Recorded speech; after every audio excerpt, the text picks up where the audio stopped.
हिरण्यकश्यपूने खांबावर लाथ मारली आणि त्या खांबातून नरसिंह भगवान प्रगट झाले.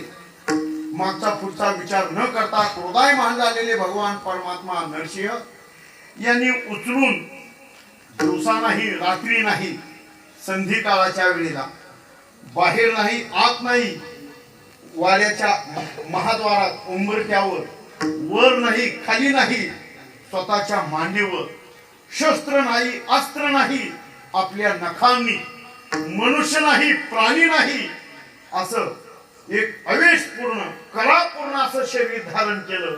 नरसिंह भगवंतांनी हिरण्यकश्यपूला विदारलं. हिरण्यकश्यपू विदारिला भक्त प्रल्हाद रक्षिला. जनाबाई महाराज सांगतात हिरण्यकश्यपूचा कोतळा बाहेर काढला. त्या आतड्यांमध्ये निरकून पाहू लागले.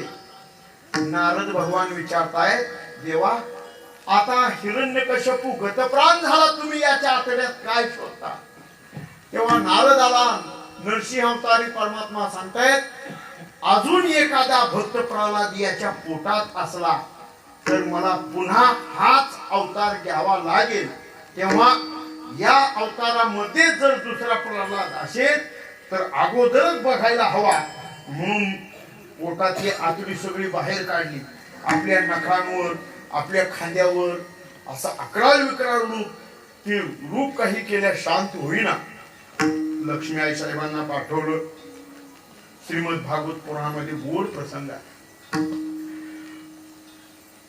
लक्ष्मी आई साहेब भीत भीत जवळ गेल्या. पण तो रुद्र अवतार क्रोधायमान असलेला अवतार पाहून लक्ष्मी थरकाप झाला.